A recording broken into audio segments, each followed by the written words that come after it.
I'm going to give about a minute for people to come in.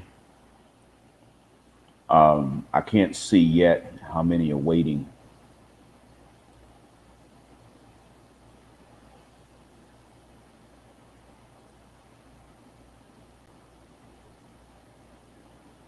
All right. I just was able to see how many were waiting just now.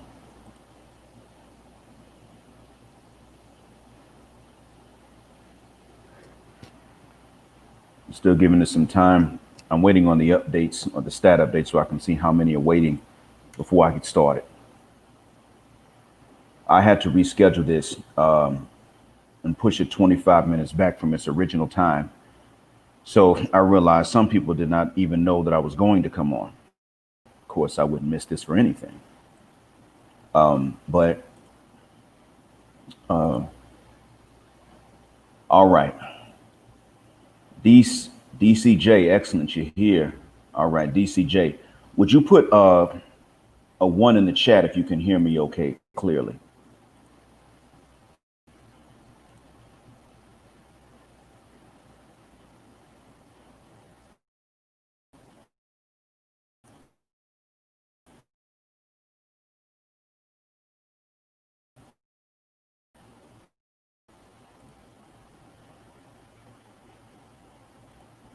Some of these imams and some of the ladies for whom they look for husbands on behalf of them, and some of these fathers too.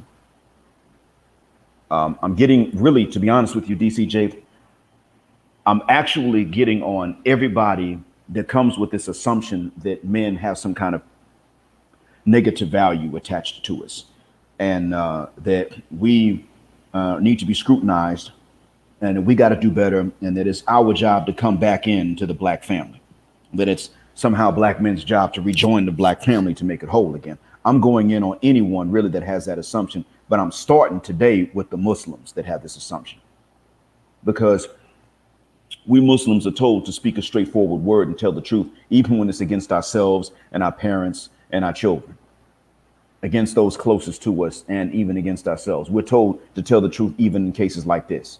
Now, it doesn't necessarily mean you put all your family business on the street, but we're told to not bear false witness to cover up for somebody else when they're wrong, just because we love them. And since we're the ones that have this addressed to us in a verse in our book, I'm going to get on us first, because this is where a lot of our people drop the ball.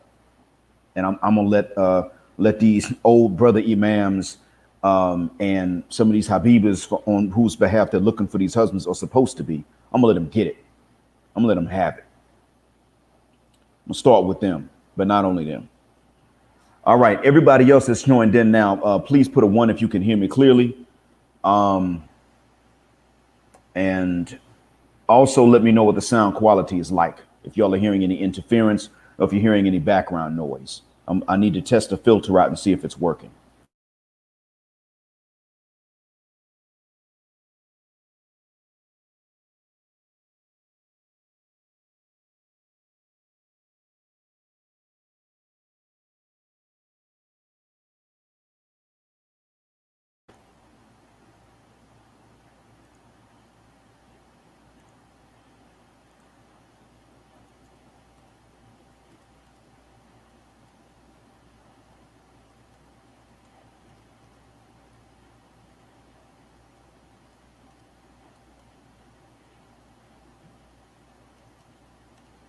All right. If you, okay, R&V says he can hear clearly.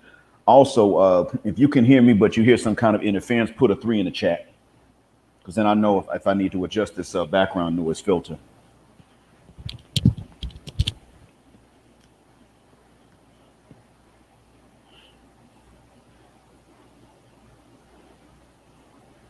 Or let me know if there's any background noise that comes through as well.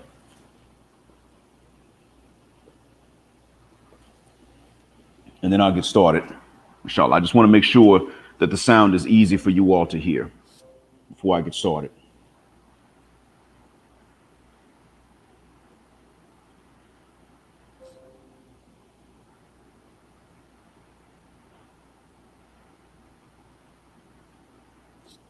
All right. Okay. Darkman 60. You hear a little wind. Okay.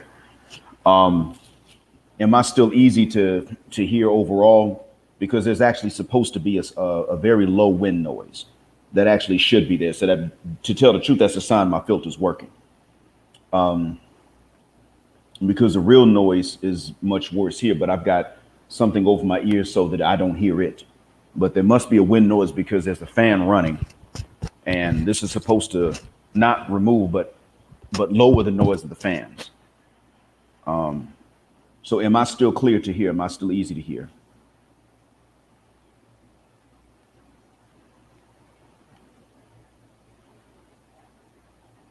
All right, R&B operations says it's good. Okay, excellent. So, assalamu alaikum wa rahmatullahi wa barakatuh. To some of you, and peace out to the rest of you. Black heart, black mind, black in again. Hit that share button because the message is more important than the messenger. And this one, I was thinking about doing this also on Facebook, but I'm not going to put my real Facebook account on here for obvious reasons. The thing I noticed this morning was this morning my time. I think it's still morning where you all are. Was that there were some black Muslim men. I don't mean Farrakhan, but I mean Orthodox Sunni Muslims that said that it was time for the black man to come back and restore the black family to being whole, and that we needed to make the black family a whole family again, like it's on us. And of course, having red pill knowledge and awareness, I sort of chafed at this. So I looked at some of these guys that were saying this, and of course, this is after Megan Thee Stallion put up her tweet, and I saw some African American Muslim. I saw one African American Muslim woman say something about being the most unprotected class, and a white feminist joined in and said, "Yes, actually, y'all are," and decided to point to me as an example of black male hatred for black women.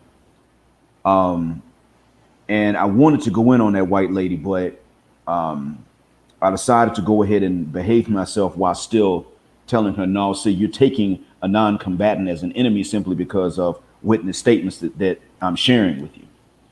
And when I found out that Megan disputed the witness statements and that apparently bullet casings were found in the car, indicating that she was shot from inside the car, I then amended my previous stance, not to capitulate, but just to be fair.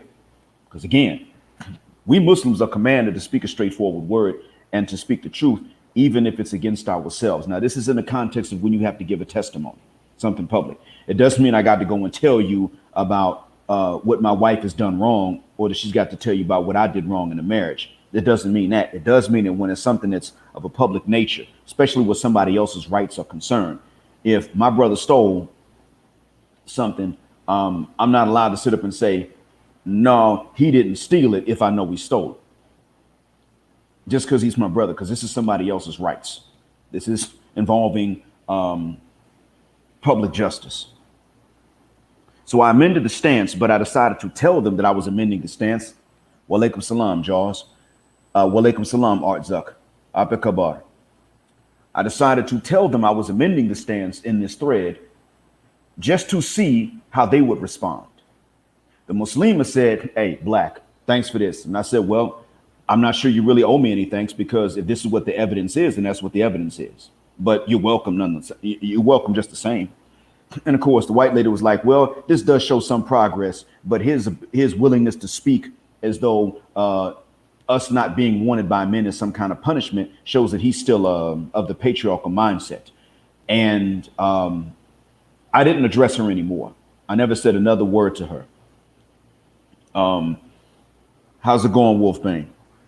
So I didn't say anything to this white lady. I did look her up, though. And what I found was that she had blamed Western men in general who go to Southeast Asia and find wives from there.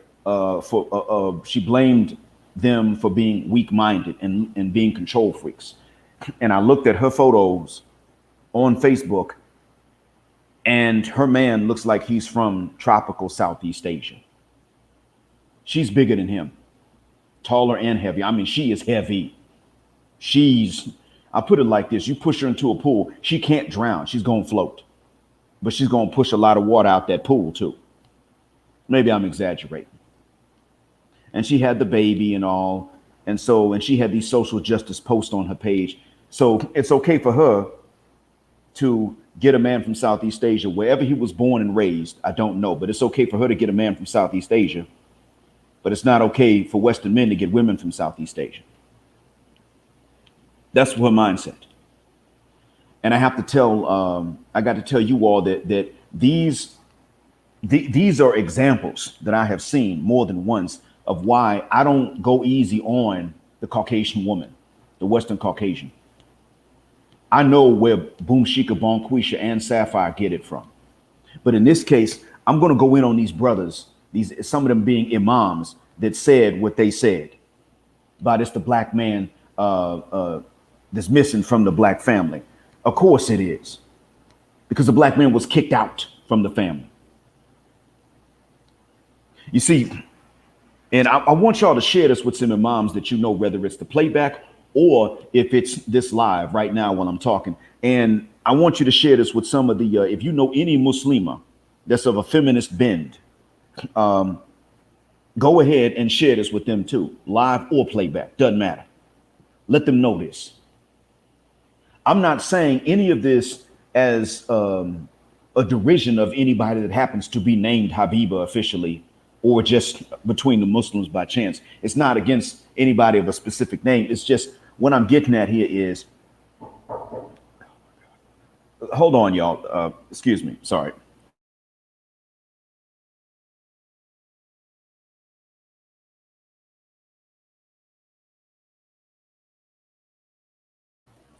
All right. Sorry about that. So I got to go in on these imams that are talking like we're the ones that are missing. It's not us. We didn't do this as a whole. And I got to go in on some of these ladies on whose behalves they tend to be looking for husbands. Because this is what these imams are doing. First off, many of them are older than I am. There's some that are younger. I'm in my early 40s. But many of these imams are, many of them start off about 4 to 5 years older than I am. So they're in their late 40s. Y'all understand now. But coming up at that time is vastly different than coming up just a few years later in my time. See, they came up, a lot of them, they came of age in the 80s, in the early 80s at that. And so things were a lot different for them. There were some things that had yet to take effect. Namely, one of them was the I guess the final nail in the coffin of emasculation. You see, there wasn't this I Want a Thug, and MC Lyte certainly had not come out with that song yet. See, back then they came up when you could still rap like Kool Moe Dee, LL Cool J, The Fresh Prince, and the only raunchy rappers were 2 Live Crew and Too Short. And they were the only raunchy rappers. There was nothing about violence. These guys were just perverts. They were thinking with the head underneath their zipper, not the head on their shoulders, which is a normal human weakness. Not to justify fornication, but that's a normal human weakness. There was nothing malicious in what they were saying.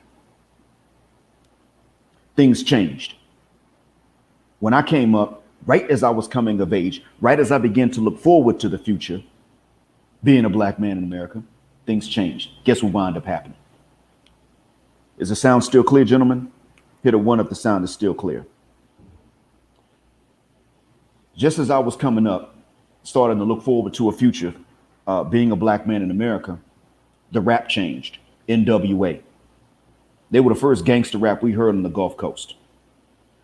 No more regular perversion, run-of-the-mill weakness of the flesh. None of that.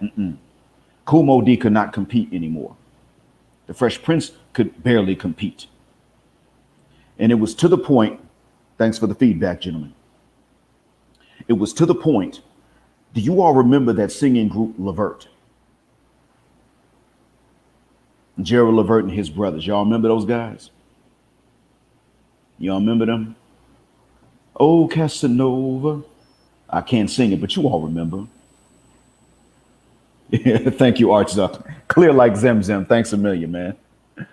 So you all remember the Levert singers, and they had these love songs out, and then it was, Big Gerald with that beard and that big old gut. Remember, they couldn't compete anymore. Remember, a few years later, Gerald Levert was wearing the beanie hats and the big old bubble jackets and trying to put up the hand signs, but he was still smiling on the album covers. They did do a song on New Jack City. They certainly did. And that was the last time that that Gerald had that clean image. The next time Gerald came out, he was trying to compete with the gangster rappers. I remember that. So NWA, I mean, where I grew up, it was NWA that messed things up. And it was so bad that the next year they had to come out with Self-Destruction. That rap where all the old school rappers, they were against it. Remember, MC Lyte was in that. And then about 2 years later, gotta get Roughneck. That was MC Lyte. So I'm saying this to say that this ruined certain things. This was like a final nail in the coffin. Things had been going on in steps before. The Color Purple was already out by this point, but this was like a final effing nail in the coffin. Boom Shika and Bonquisha were out with it. Sophista Ratchet had to hide it from her dad a little bit better than Boom Quisha and Bomb Shika, but even Sapphire, the Sophista Ratchet, even Sapphire became the Sophista Ratchet out in the suburbs, in neighborhoods like mine, trying to date those guys, want to be out with those guys. Cats that white men and other black men feared. That's who they wanted.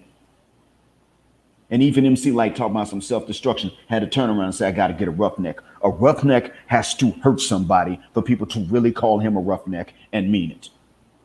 Literally, I got to get a man that hurts other people. That was it. And don't forget, I mean, Salt and Pepper, they needed, they kind of said that, especially Pepper, because Will Smith said, yeah, Pepper curved me. Y'all know about that. And so what I'm saying is that even though it's about more than just sexual selection and who dates who, it still comes down to that being a necessity for there to be a family. And there was not this available anymore to men who would willingly stay with the same family. All of a sudden, because of the way my father raised me and the good example he set, now all of a sudden, anybody that followed that same one was by default a failure with women, and judged so in the community by the men and by the women alike. That's right. Self-destruction on the East Coast, and we all in the same gang on the West Coast. That's right. Forgot about that. In my mind, they started to run together. And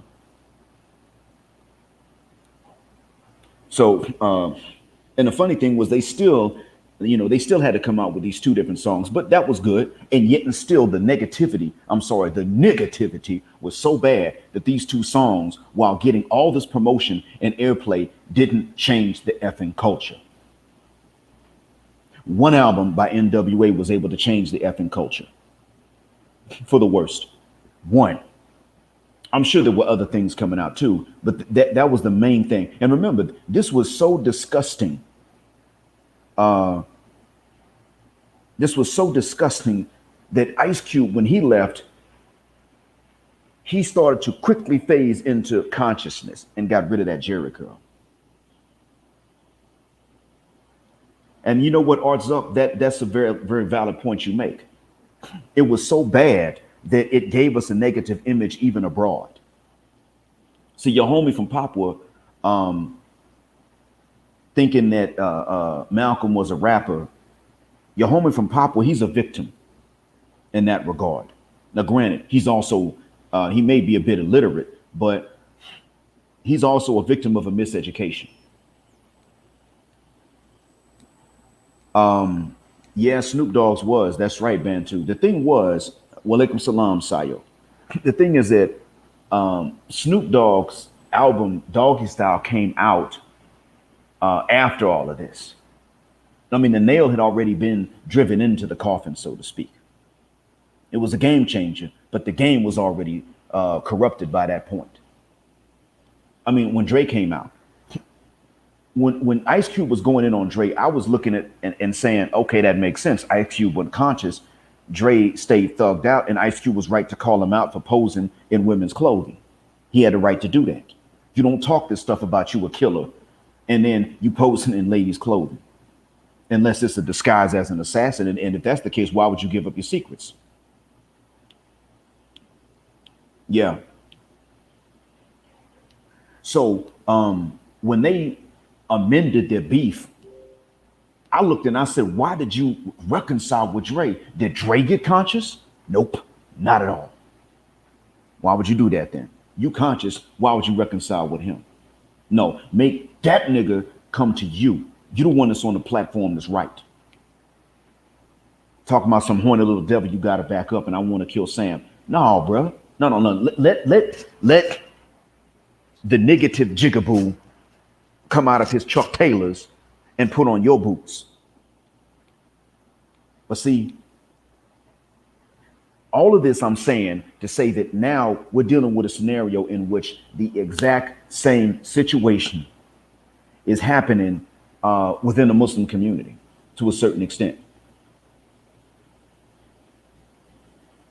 And these imams, these elders, some of whom are even the walis for these ladies. And for those of you non-Muslims, wali means that somebody is, that's the man that's going to vet on behalf of the lady, whichever man comes as a suitor. So as an example, you could be your sister's wali. And if your father's not alive, you would be. So if I want to marry her, I would go to you and her, and you would be the one that vets my character. Your job would be to vet my character. But the thing is, as the wali, especially if you're a wali for a lady to whom you're not related, you have every right to actually go and look for good dudes and say, listen, are you married? Can you afford to get married? Or are you ready for marriage? And then, so it's okay for you to go and look on her behalf. That's actually what should be done. Let me tell you what's going on.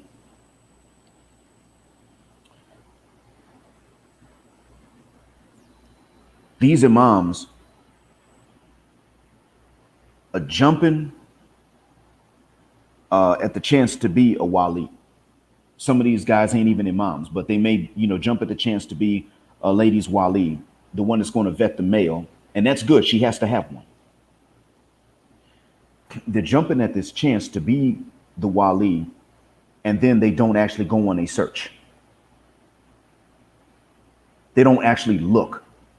So they set themselves up as more of a fence around her than as an agent looking for her.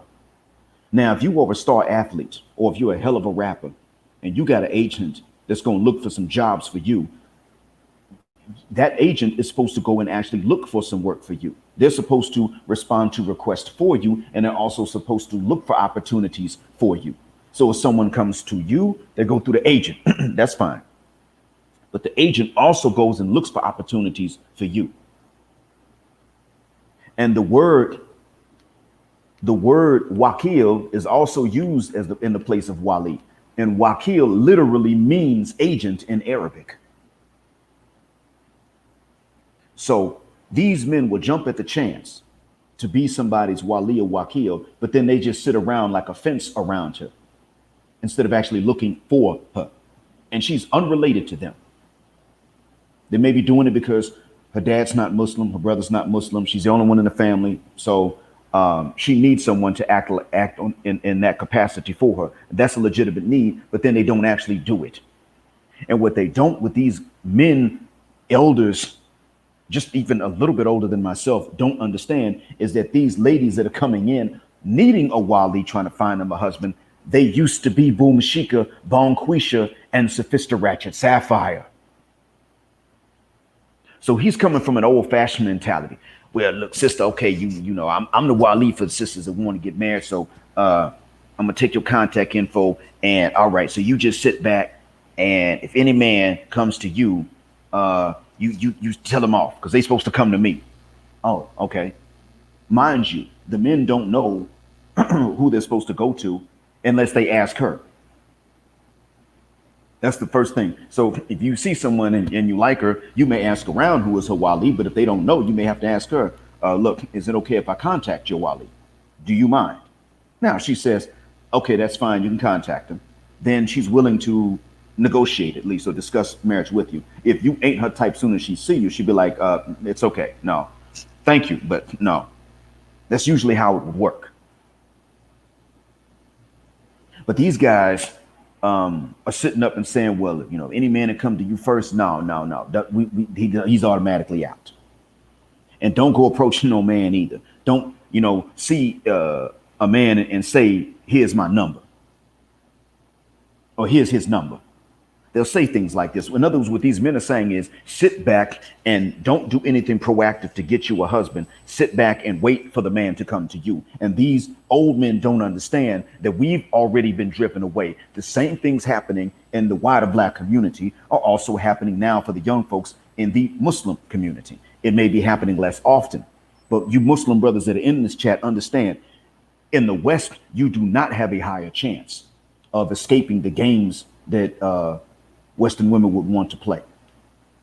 The interest they have in playing these games is still the same. The system can be weaponized against you. So you may believe in marriage, but you don't want to go in front of the state to do it. Fine, you shouldn't have to. Not in this day and age with the way things are. Really, the way the law's been for since longer than American independence from England, the laws would justify not getting married in front of the state, especially if you have a lot of resources. Guess what? What these men are saying, these elders, old fools in our communities are saying is, you need to seek out marriage. You need to be pursuing marriage, going to these walis to get married. You need to be the sole breadwinner. She must be a housewife if you're a real man. Stand in front of the court and marry her. And then after pretty much no prenups, pretty much do everything that puts you, at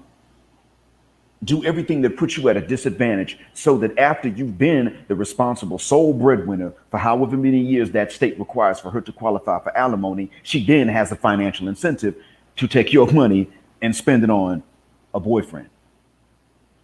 And here's the thing, if you do this, even the Muslim, if she's like this,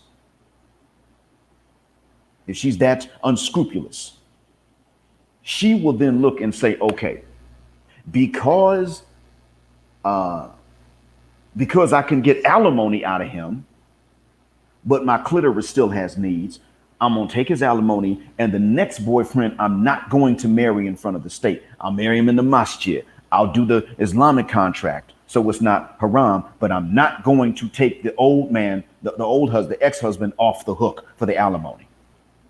So then I can get me a young thing. He can go all night, and I can have this free money to spend on him. That's what Nicole Brown Simpson did with Ron Goldman. And I don't think that it was OJ that killed her. I think it was his son, because some of the police detectives actually suspected his son, to be honest with you. And if I had been OJ, I would have probably tried to defend my son the same way by looking as guilty as possible, and then, you know, trying to look guilty if I can still beat the case, but not throw my son under the bus. Because if I had been OJ and my son did it, I'd have been like, well, she deserved it. So I'm not going to sit up here and throw my son under the bus. Nope. I'm just going to be quiet. They're going to come to me. Good. That's what they should do. But that's just my theory based on some LAPD detectives theory. That's all. But what I am saying is that that game that's being played was played by her. And that's exactly what some of them are going to do. Abdullah E. Now that's a Muslim name. So our brother in here is Muslim. So that's exactly what happened to his older brother. So she must have insisted, or somebody insisted, that they marry in front of the state. And then he was a sole breadwinner. She qualified for alimony after a certain number of years. She left him and she got somebody else, but she won't actually legally in front of the state marry that somebody else. Did I get that right, Abdullah E? Feel free to tell me in the comments whatever I got wrong. But let me know if I got that right or wrong, and correct me wherever I'm wrong. I'm just asking if that's exactly the same scenario as what I'm describing. And these imams are going to tell you, young cats, that that's what you should do.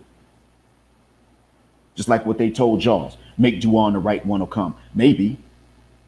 I mean, I'm not going to front. I know Allah answers prayers. I've been praying for years. He does answer prayers. But what I'm getting at here is that they'll turn around and say the same thing to the sister. They'll tell her the same thing. Sister, now you make dua and we're going to wait and see who Allah sends to us. Failing to understand that the environment is not conducive to that. And also, if these old cats know about red pill awareness and things like that, they will tell us you can't mix that with Islam. It's not a question of mixing something un-Islamic with Islam. It is a question of being aware of a situation that is threatening to you and defending yourself. That's what this is. Red pill awareness is nothing more than just being aware of the games that ladies have an interest in playing if they can do so. And a lot of ladies may have an interest in it and they choose not to do it because it's wrong. They're going to be women that don't make that decision. However, they're still married, obviously. They're not, so they ain't going to be available. That's not their fault and it ain't yours. So we're in a situation in which a good man can be single and available for a long time. Well, if he's a good dude, why is he single and available? Well, that's not his fault. Bantu, yeah. A dua is a supplication. It's not one of the organized prayers, but it's an informal prayer in which you ask your Lord for something that you want to need. Sayo 1992, absolutely we should encourage brothers to leave the West. We Muslims should be leading that because we already were charged with hijrah. When it's difficult to practice your religion somewhere in a hostile, you're supposed to go somewhere where they're not going to be that way. The first hijrah, as a matter of fact, the first hijrah was to Abyssinia before Medina. That was the first one. First one was to Abyssinia, Mama Africa. And they got mosques in Abyssinia and on the coast of Somalia that are older than the one in Medina. Now they have the old Qibla, so they're not used now, but the foundations of these buildings and some of the walls are still standing to this day. So we were charged with hijrah, and that's what I did. I left for both temporal and religious reasons. I was being looked into by some white supremacists. I might have convinced them that I was dead. I'm not sure. And then I started looking for work here, and I found it. And here, of course, I can pray whenever the prayer times come in. At work, they have times allotted where you can pray and you don't lose your job for it. You don't have to take an extra break and risk getting fired at all. Friday's not a normal work day anyway. So that's part of the weekend. But when the Friday afternoon prayer comes, not so much now because of COVID-19, but in a normal situation, when the Friday afternoon prayer comes, everybody goes and nobody loses their job for going. So here it's cool. There's no Christmas party being held at work and you have to drink to keep your job. There's nothing like that. Matter of fact, if you drink publicly, it's your behind. You better not pull that mess off. And in most circumstances, alcohol is illegal. In all circumstances, it's illegal for Muslims. So we have hijrah in the religion. So yes, I'm advising brothers to leave the West. Definitely. I'm advising Muslim brothers to be the first ones to leave the West, and young Muslim brothers to actually I want y'all to please go and tell these old foolish nigga imams that are walis for these sisters. When they get up and they tell you, brothers, you need to come back into the family and the role of the man is this, that, and the other. Let them finish the khutbah. Then go and tell them in written form. If you think this is the kind of person that interrupts and doesn't listen, then tell them in a written form. But you say to them, the juice is not worth the squeeze in most cases. And if we can afford to get married, we might as well leave the West and marry someone not from here and that does not want to be from here and that does not imitate the women that are from here. Why should we stay in the West and marry one of them? No. You know what? Let them perform hijrah and be over there when we land. How about that? We got to let these cats know this. Now, I'm not there anymore, so I'm not in much of a position to do it. But in my real life with my real name on my other social media platform, I can reach some of them, the ones I saw. I could say something to them. I could say, hey, man, look, this is what's going to happen. Right now, the juice ain't worth the squeeze. Things have changed since, you came of age, just even if it was just a few years later. Oftentimes, and tell them, look, this is what's going on amongst the non-Muslims. Well, I want you to understand some of these ladies that came into Islam and now you're the wali looking for husbands for them or supposed to be looking and not really looking. You got to understand that they used to be Boom Shika, Bonquisha, and Sophista Ratchet Sapphire. So they know these games, and now they're going to bring the same foolishness into our communities. And the men who know about this are going to tell the men who don't. And we have no reason to sit up here and pursue her, stand in front of her wali and her family, be scrutinized, especially financially. Because let's admit it, in the US, the system is set up. If you are a heterosexual black man, you are the one that they don't want to see making any money. The whole corporate system wants you to make the least. Add to that being a Muslim. Now you're a heterosexual black male Muslim. They really want to see you homeless. Definitely. That's what they want to see. The corporate system wants to see you on them streets. Forget marriage. Where you going to eat next at? That's what they want to see. So I do too, Sayo. I suggest non-Muslims that are black also leave. But we're supposed to be the first ones. That's all. We should have led that charge. But a lot of us got stuck on America. But I ain't left nothing in Africa. I mean, Muslims talking this stuff. I ain't left nothing in Africa. America's my home. And yeah, well, I mean, the plantation was home for a long time. People didn't stay because they wanted to. But and there were Muslim men leaving a long time back. The problem is it wasn't enough of them. And I'm talking about brothers who could afford to leave, staying in the States. I'm gonna marry one of these sisters here. What do I need to go over the ocean for and marry one of them over there for? I'm like, bruh, you can go to the motherland and marry somebody from the tropical parts of the continent. You could do that. They still black. And more of them are Muslim, so you got a wider selection. Oh, I remember this sister I saw from Senegal years ago. Lord have mercy. Now, I was still in Atlanta. I remember her. She didn't just look great. She smelled good, too. And it wasn't because of perfume. It was just the soap. I remember she asked me to change something on some jewelry. Yes, and I didn't know what she was saying, but when she showed me the repair needed to be made, I was like, look, you need me to fix anything else? But first, how do I ask you in your language, are you married or not? I didn't know if she spoke Wolof or Mandinka. I was like, how do I say, are you married? But, alhamdulillah, I came here and I met my current wife.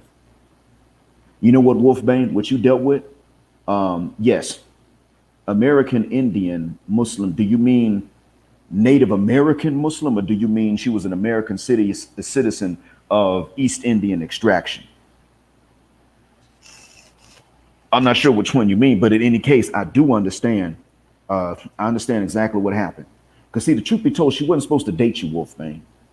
Nothing personal. It's not because of you, but it's just for us, dating is something that happens in the marriage itself. Your girlfriend is actually supposed to be your wife. You see what I'm saying? You're supposed to be the boyfriend as the husband. Like I am my wife's boyfriend now. Yeah, that's fine. But she wasn't supposed to date you, and her sister wasn't supposed to date him. Not because of anything personal, but because simply put, y'all wasn't married. If you like her, you could discuss marriage, but then again, you would have to accept Islam. That's nothing personal either. That's just a hard and fast rule across the board. But yeah, I know what that was about because that's clear. And keep in mind, keep in mind too, Wolfbane. If I were you, I wouldn't confess to dating a Muslim woman because there are guys that will go buck wild. Some cats will be like, "Oh, if they can find you, they'll get you for that." Nothing. Again, it's nothing personal. It's just the rules. But yeah, they should have left. Dad should not have done that. Dad should have told both of them to cut everything off, unless one of y'all was interested in being Muslim. Then y'all could discuss marriage. That's what they were supposed to do, and that's fair. Whichever one of you was interested in Islam could have then showed up and discussed marriage with the family, and then everything would have been okay. But so anyway, these imams are sitting up here saying this stuff, and we need you young brothers, man. If we need y'all to tell these imams, look, no. The juice ain't worth the squeeze. This is what's going on out there amongst the non-Muslims, and sadly, unfortunately, these games are being brought into the Muslim community. Oh yeah, a lot of times Habibah still wants that thug. That's why you're seeing some of these Muslim cats act like thugs right now. They shouldn't do it. These Muslim cats should not be imitating thugs, but you see a lot of these Muslim cats acting like thugs.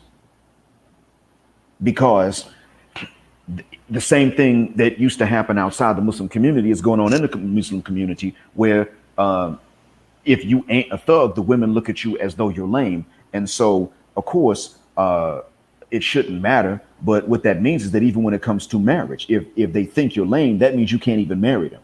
It's not about dating anymore at that point. It's like, no, you can't even marry them. Because see, these walis may not know how bad it is with these sisters. And I'm gonna tell you something else that happens too. Jaws, I was just about to mention that right now. I was about to tell them, you got many ladies that are coming into Islam amongst African Americans. I'm not telling you they're not sincere. I'm not saying that. I mean that they don't mean to be Muslim. No, they come into Islam, and I think they mean to be Muslim. I'm sure they believe that the religion is true. The problem is that many of them are coming in after they were already single mothers, but they still don't want to accept that because they're bringing another man's kids, the next man ain't got to take care of the last man's kids. They don't want to accept that. So they want to say, well, we're coming as a package. And a lot of these Muslim men are saying, wait, what about my own kids? And a lot of these older Muslim men are sitting up telling these young brothers, you a hero if you marry one of these single mothers. Yeah, you are a hero. But you're also a hero that may be setting yourself up to be used again. Because see, even though these ladies may be serious about Islam, when they come in, you have to ask yourself the same question. Would they have accepted Islam if they had not already been single mothers? Same question you got to ask when a single mother is interested in you. Would she be interested in you if she was not already a single mother? Most of us are saying we already know she wouldn't. Because look how many guys are never getting approached by women that aren't single mothers. Look at how many guys for whom that never happens. So,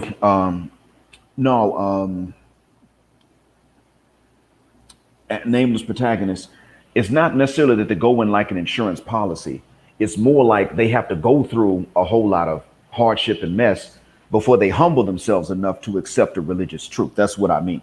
So I'm sure a lot of them will accept it. A lot of times they're praying, 5 times a day, which is the minimum, or even more. It's just that they still think that what they've done with these other guys in the past is going to be completely overlooked. No, God may forgive them for what they've done in the past. But Muslim men in other countries don't necessarily overlook this and forgive them. And so African-American Muslim men are getting to be more and more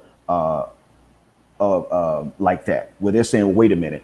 Okay, this is a game that's being played outside the Muslim community. I'm not going to let them come in here and play this game on me. And these older men are telling us young cats, telling you younger cats to overlook it. That's what they're doing. Now, for me to marry a single mother is fine because I already got my own kids. That's okay. I did that once. I married a single mother, but she was also a widow. She didn't kill her husband, nothing like that. He died in a work accident before she and I even knew the other existed. But that was a different scenario. I got 3. She had 3.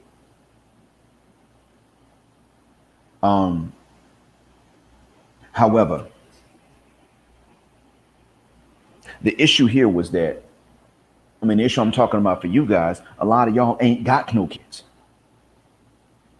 And since you don't have any, it's not fair that even in the Muslim community, you get approached only by the ones who are bringing you other men's kids and then telling you it's a package deal. So you have to, or you welcome nameless protagonists, anything to help out with the knowledge. So they're coming at you acting like you have to have no kids and then take care of theirs just to get some. And don't get it twisted. These games are played even by semi-Western Muslimas, like in the UK, for instance, where they've got these big Muslim communities, but a lot of the younger ones were born in the UK. Same thing happens, and they ain't necessarily black.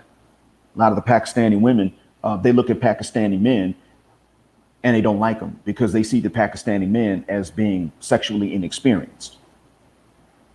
So they look at them like, oh, so you must be really thirsty because you've never had none of this. Well, you know, you're never going to get it. But I tell you what, if you want to like sniff it, okay, maybe I'll let you sniff it if you do all of these things. So they like to tease the men and they look down on them. They like to do that.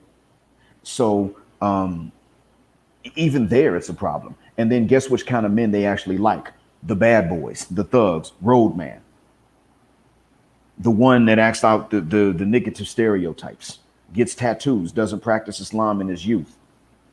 The one they really love is the reformed bad boy that went out, lived the gang life, didn't pray, drank, smoked, screwed around, got tattoos, maybe even got some gold teeth, and then came back into Islam later on. They really love those guys because they can tell their father, well, I know he's got tattoos and all that, but you know, mashallah, he's a changed man now.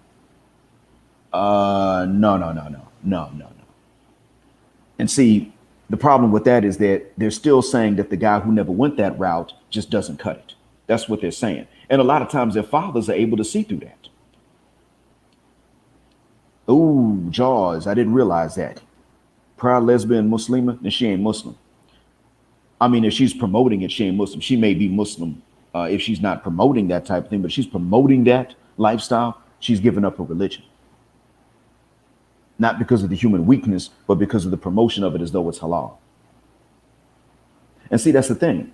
Even amongst some of the Muslim women out the West, there's this problem. They'll sit up and tell you Muslim men, oh, we absolutely don't fornicate, and you're not going to get this for cheap, and you're just going to have to pay this expensive dowry that I have asked for and marry me if you want to get this. And then they'll turn around and have a boyfriend and let him hit for free, or even worse than that, turn around and lay with a woman, which is even worse.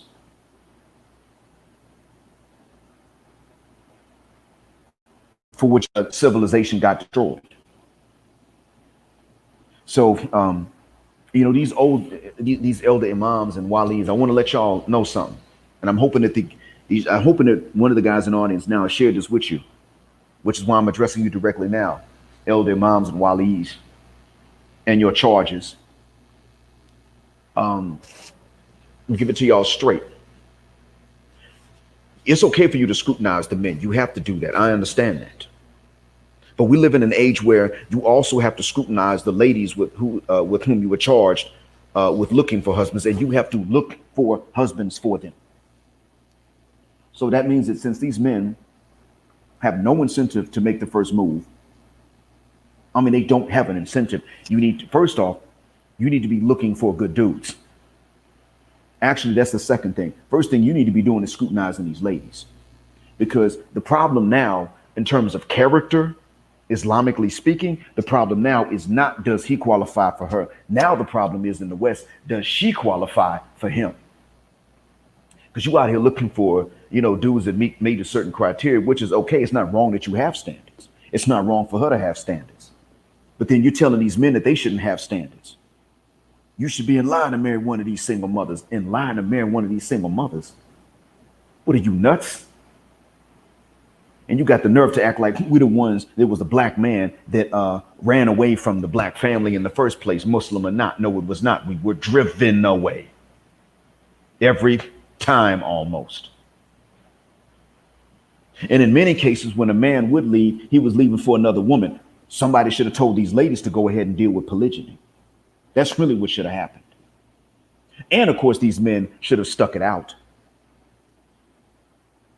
That's the truth of the matter. I'm not going to say that the men have a right to just run off per se, but and I'm certainly I'm not sitting up here to justify fornication. What I'm saying is that polygyny should have been told to these sisters for them to accept it first. They could have gotten in front of this and they could have grabbed the bull by the horns and said, well, you know what, hell, I trust this lady over here. We cool. So she and I are going to look for a man to share. That's really what they should have done. I know, old Imam, old Wali, what I'm saying sounds too good to be true. So damn what? Because the situation we got right now is too bad to be true, and yet it is true. They're coming in droves. I know they outnumber us every Friday. There are more of them accepting Islam and the masajid than there are men. Guess what, though? They're coming in with these games. Now, Boom Shika and Bonquisha are not necessarily able to come in and preach these games to Habibah per se. But Sapphire is, because Sapphire is not openly, outwardly ratchet. She's sophisticated ratchet. She flies under the haram radar. She can put these things in the heads of the Muslims that have always been Muslima. But then, of course, there's Boom Shika and Bonquisha and Sapphire that are accepting Islam themselves, and they may actually mean it when they accept it. And yet, and still, they come in to our communities and they think they're going to play these same games. They think that they're going to use Islam to turn men into cucks. That is not a requirement, and it never was. To answer your question, Bantu Mandinka, there are different types of Muslims. The major division is between the Sunni and the Shia. They believe in different lines of succession of authority over the body of Muslims after the death of the Prophet, peace and prayers be to him. But the scholars of the Shia actually have a different religion altogether. Now, the regular Shia may not know the secrets that the scholars are holding. I'm talking about Shia scholars. So I'm not saying that they have a different religion altogether intentionally. But to answer your question, yeah, different types. But the Shia, actually, the scholars have a different religion. And some of them leak this out every so often. But there are links actually to some of them cursing the companions of Muhammad, peace and prayers be to him, that cursing Sahaba that the Quran said were innocent and that Allah validated in the Quran. They still will curse them. And when you dig deeper, these scholars hold a secret belief that they don't tell everyone, but they believe that the Quran was altered. So amongst them, it's a different religion. Your average Shia is not aware that the scholars are keeping these secrets from them. So most of them are just, they're just not aware. They don't mean any harm. So anyway, I'll straight tell y'all though, we got to let these old cats know, man. No, we're not. If this is going to happen in our Muslim community, it's up to them. But we're not going to follow that same route. We're not going to let them use a religion to turn us into cucks.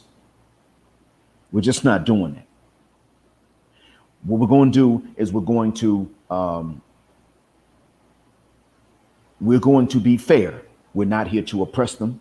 Even though people think that's our job to oppress women, we're not really here for that. We're just not going to take no crap simply because we're trying to prove to people that we don't oppress women. And a lot of women know that Muslims don't oppress women. A lot of them understand this. Yeah, I understand, Bantu. It's okay to ask, man. We got to. And I was trying to give a summary of it so as to not get too far off track, but to still give you a fair and just answer to the question. So yeah, you're not, nobody's in trouble because they asked the question. That's how we learn. I'm glad someone's asking actually, because you'll be able to research more. And then you'll find out some stuff that I didn't have time to mention here. So anyway, I'm gonna give an example of what happens in the UK. And my man Bot Ladola, who's probably going to hear this playback, he can attest to this. That's actually his screen name. And if you're listening now, Bot Ladola, put a black fist in the chat for me, man. So he showed a screenshot to me before of a social media conversation wherein some sisters, Muslim sisters, was saying that they don't have to tell husbands if they fornicated before, and that because it's a private sin, they're allowed to keep that a secret. Technically speaking, that's true. That is. If you do something like that, you don't have to disclose it. However, polygyny is not even forbidden. Polygyny is okay. Polygyny is fine. It's allowed. So if polygyny is allowed, then why does he have to tell you that he's married to another wife if you're going to trip and throw a fit, even though what he's doing is halal and what you did was forbidden, and it's an insult to his manhood? The truth be told, Damon, Black American communities and really Black people worldwide, to be honest, need not just some Sunni teachings. We really need the faith. We need it wholesale. But everybody's not going to understand that right off the bat. They can't take my word for it. But when they look it up, they see we need the economic system. We need its legal system. We need its spirituality. This thing is medicinal. Once we accept it, the only difficulty we usually face is because of the environments in which we live when we do accept it. That's really what winds up happening. Also, in some Muslim countries, there's an issue of the deprioritization of Muslim education. This is something that's happened in a lot of Muslim lands, but that happened with colonization, not with Islam itself. So anyway, I'm gonna say that when it comes down to it, this conversation of which he showed me the screenshots showed that these ladies, that many of these Muslims, and this was in the UK, they were all about that feminism, and I mean feminazism too, not just women's rights, but it was like, we got rights and you men don't. That's what they were thinking. That's what they were saying. That's what they were doing. That's what they were telling. They were pretty much saying, and some of them were even saying, I also fornicated. And you know what? A survey was taken a while back in Canada. And the survey showed that in Canada, 60% of women that identified as Muslim had fornicated before marriage. I don't remember what the stats were for the Muslim men, but it wasn't nearly that much. Now, this was a survey, so that means that people reported about themselves. And the men did not say anonymously, yeah, you know, I went and got some on the side. They didn't do that. They said, no, I didn't fornicate before marriage. And 60% of the women, against the shame, because it was anonymous, admitted to it in this survey. So what this means is that we're in a situation in which those of us men that are Muslim are expected to sit on the sidelines, wait, then get mocked for it, and then have no choice but to marry someone that did not wait for us. That's where the issue comes in. And so we got to check this mess right now. And one of the things we got to do is start telling these elder imams and walis, look, you are actually promoting not just women's rights, which is a part of Islam, but you're promoting feminism. And in feminism, they have rights, but they have no responsibilities. Allah gave rights and responsibilities to both. You're not promoting the balance. You're promoting the imbalance. We got to tell them this. We got to let Habibahs know, look, if you came into this faith and you had a past, you don't have to tell anybody that you had a past with men. What you do have to do is that you got to find, you see these men that don't have a past with women, don't pursue them. Of course, they're going to be more successful. Still don't pursue them. Just fuck the shuck up, close your mouth and leave those dudes alone. That's one of the things we need to tell these ex-boom shikas and ex-bonquishas and ex-sophista ratchets that now wearing their hijabs and praying 5 times a day and they're looking for a husband. We don't hate them, especially if they're serious about it. They came into the faith, they start over fresh, fine. But we do have to let them understand that because God forgives them does not mean that we have to accept to be cucks, especially when they cannot accept polygyny, which Allah has allowed, even for the Jews and the Christians. That's one of the things we're going to have to do. We're going to have to say to them, no, you don't come at me with this past, a past with men I don't have with women. I ain't got my own kids. You ain't coming to me with someone else's kids talking about we a package deal. No, you find the father and make sure the father has his rights over these kids as well as the responsibilities. The responsibility is his, and so are the rights. If I can't discipline them because they're not mine, then I don't have to feed them because they're not mine.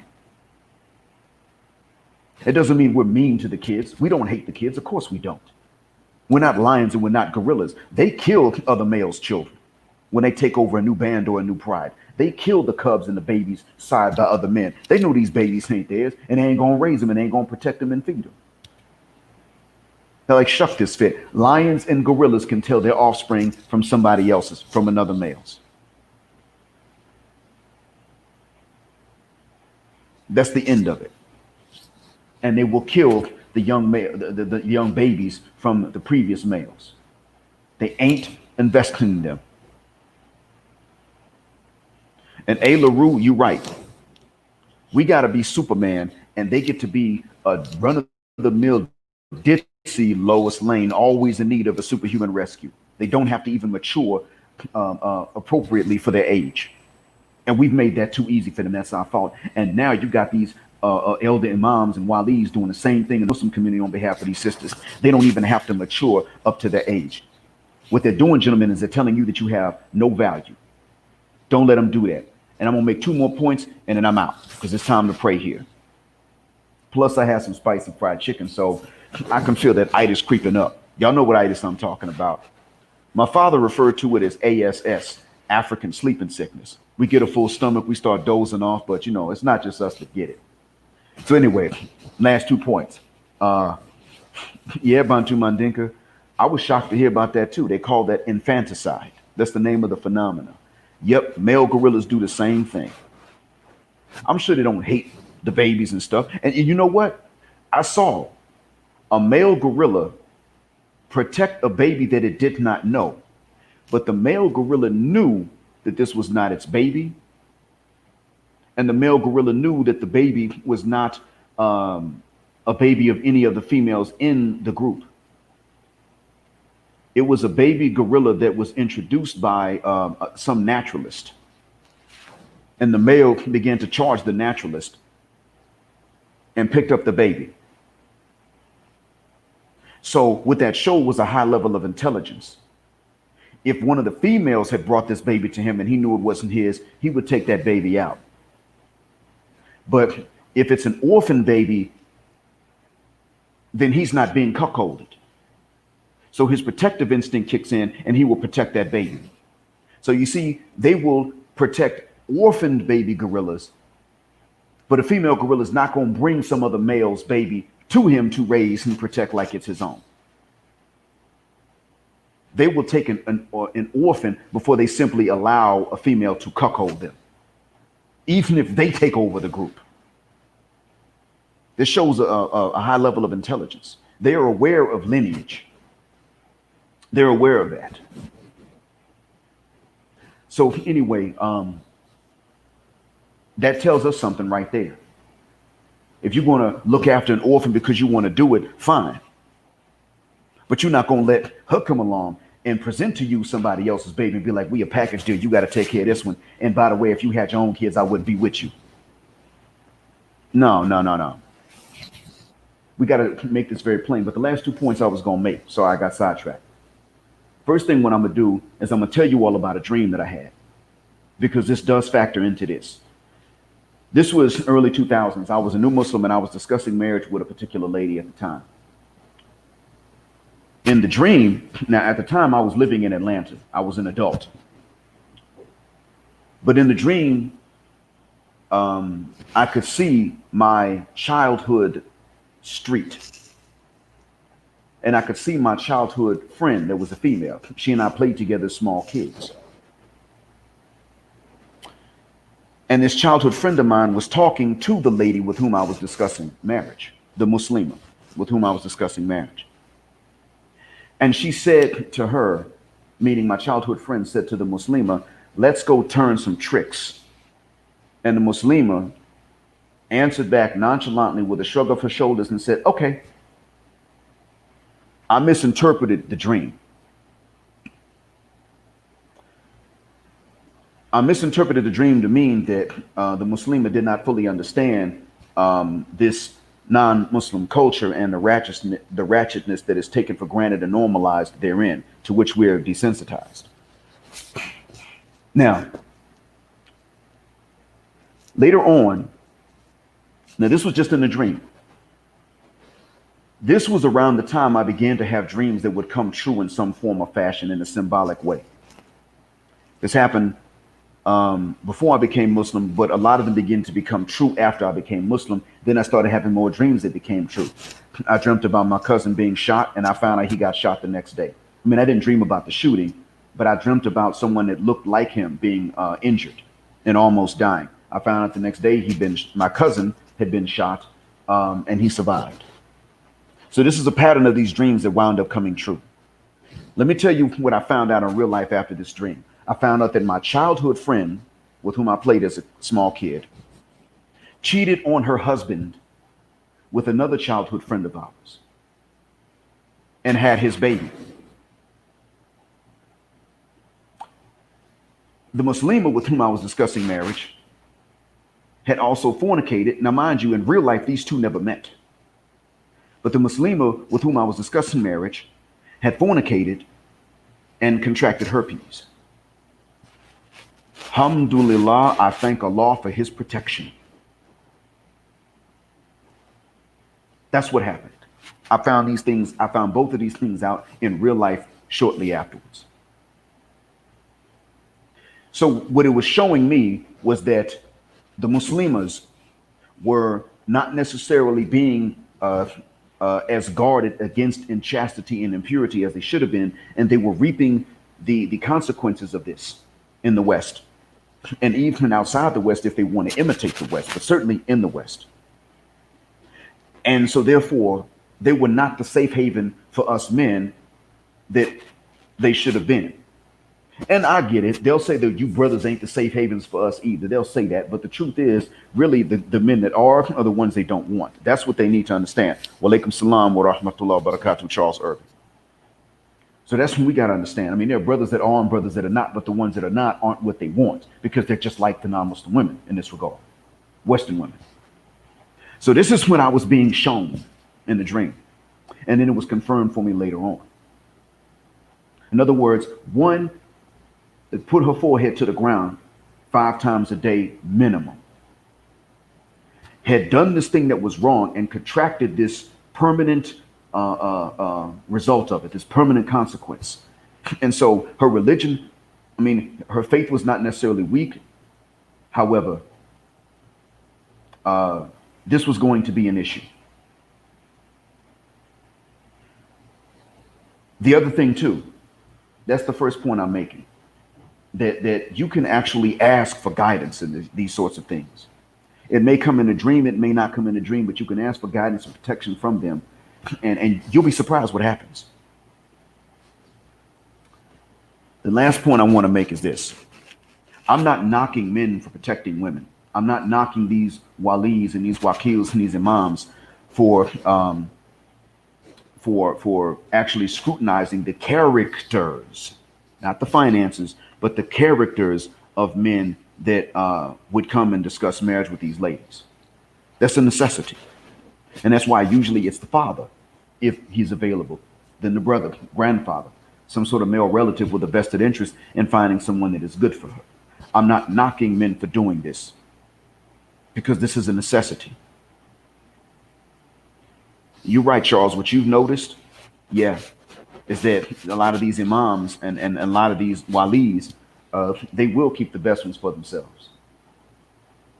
That is true. But see, if the wali says, look, sister, I want to marry you myself, you know what he has to do?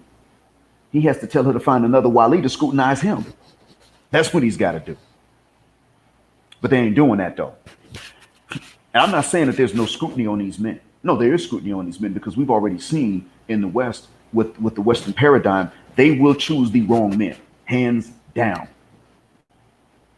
Because the wrong men are the ones that, I mean, they learn how to manipulate women. They know they're wrong. They know they ain't good. They're not bringing substance. So, of course, they got to have game to compensate for the lack of substance that they're bringing. Either you learn how to be a man of substance or you learn how to run game on women. You almost can't do both. I don't even know if you can, but most men cannot. You learn to run game on women or you learn to be a man of substance that actually brings tangibles to the table.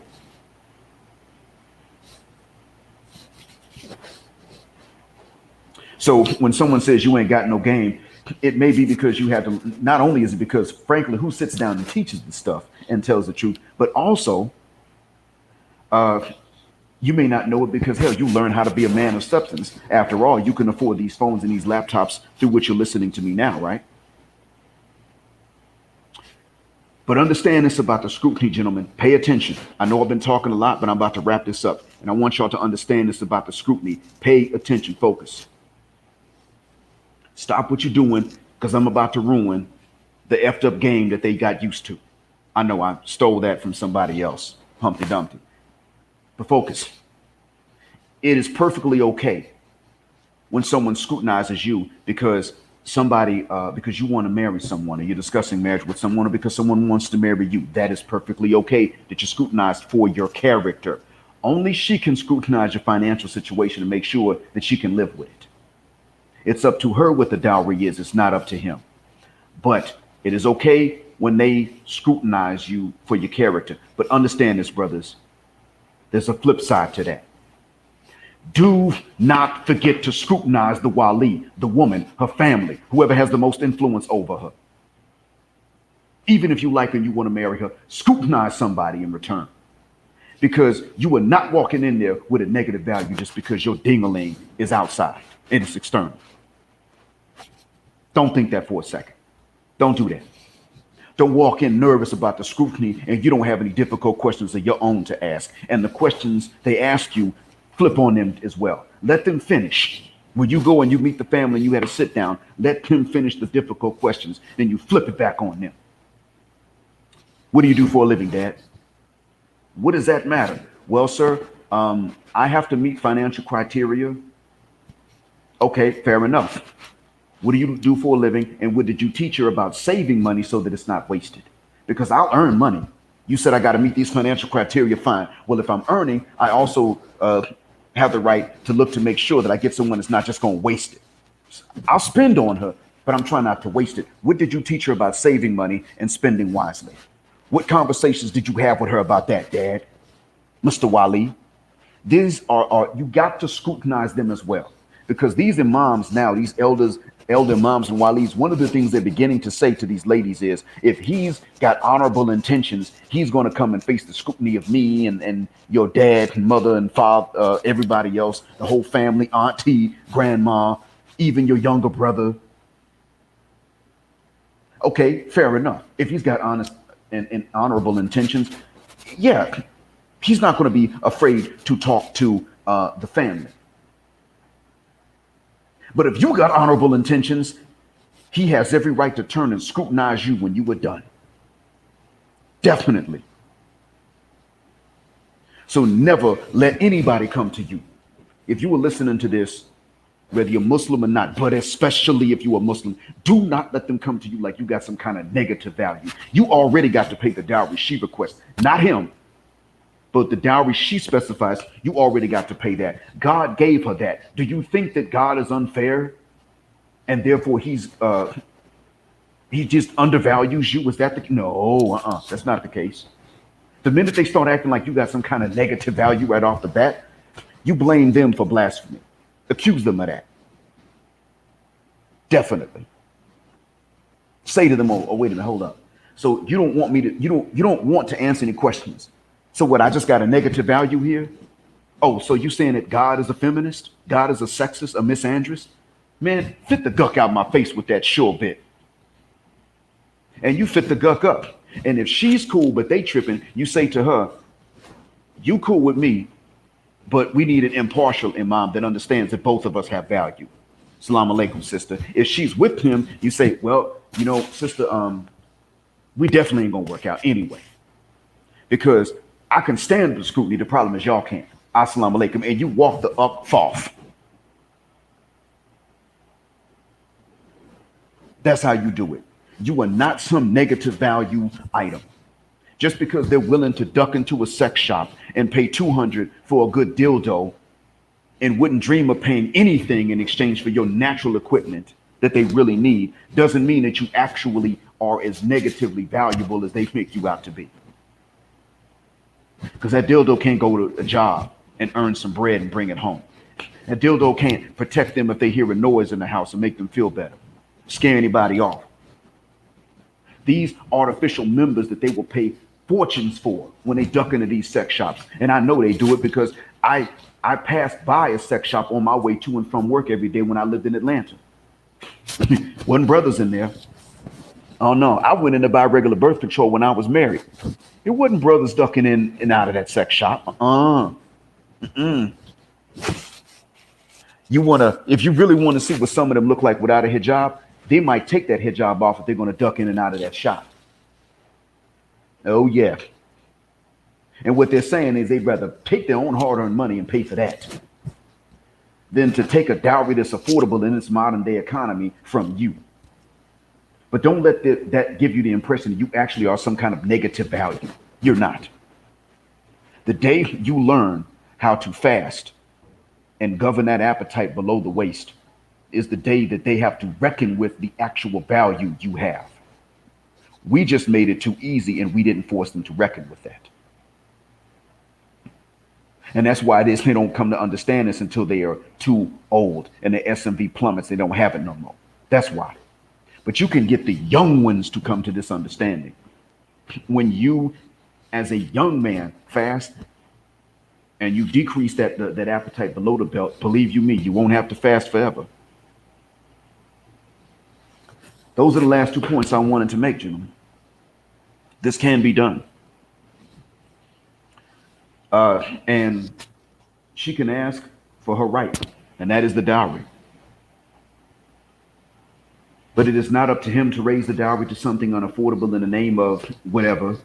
And it is not incumbent upon you to pay whatever dowry if it is unaffordable for you. And if you will be honest about what you can afford in this economy, it'll be easier on everybody. So, all right, gentlemen, I hope that one day this recording will no longer be necessary. In the meantime, I hope it helps you out. Thank you all for listening to my long khutbah. Thank you for your patience. Assalamu alaikum wa rahmatullahi wa barakatuhu. And black, heterosexual, non-select Muslim male power, broke brother power, just because they don't like it. And never forget, you are not negatively valuable.